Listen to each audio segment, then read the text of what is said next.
Hey. Hey, are we SomeAntics? We're SomeAnticsing, and we're podcasting. We're on the porch. This is the podcast porch. Yeah, we're live, and I'm going to flip the camera around so we can enjoy the figs. Right. In this episode that we'll post, well, actually, we're trying to work ahead. So it's probably not going to post for 2 weeks or so. But today, August 10th. Oh, there's an ant. Oh, see? Get that ant out there. I tried to rinse off all the ants and things. I harvested 34 figs. That's a lot of figs. Which is quite exciting. And I want Krisha to be able to see the difference between the overripe fig that kind of looks gross, a perfectly ripe fig where you can see it's starting to split. And there might be one or two underripe, which I thought, like this one's underripe. I saw this side of it and was confused, but the other side of it is definitely underripe.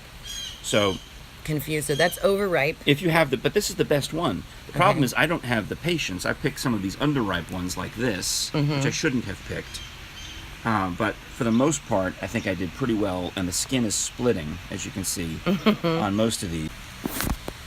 So we're fig-tastic. So what you do is you take a pair of figs, and we're gonna get kicked off of Instagram, Frank. You take a single fig, as opposed to two figs. You wouldn't want to have two figs together, and you can just do anything with it. You can just pop it in your mouth and eat it, which is what I plan to do for breakfast. Because some people don't eat the outside.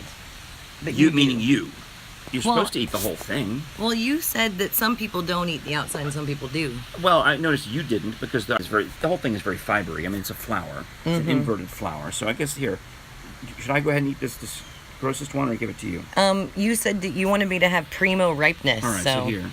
That's primo ripeness. That's primo ripeness, and I'll take this, maybe one that's the second.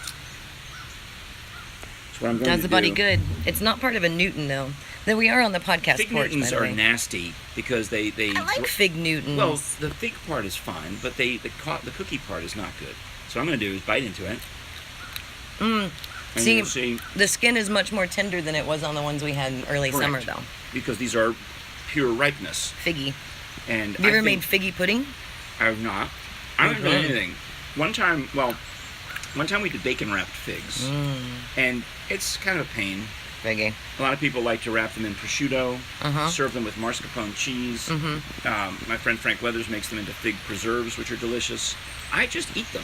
That's pretty good. I like that. It's raining on podcast porch. I think dried. That's good. Okay. All right, we're out of here. Do we get to save this video and see it again later? We do. Okay. All right, well, SomeAntics with Krisha and Frank. Hey, we have a gig at Cherokee Caverns on Saturday, CherokeeCaverns.com, or tickets $12 at the entrance to the cave, because I'm not going to say whole. It's going to be super fun, and look, you can even get a little preview. Oh, yeah.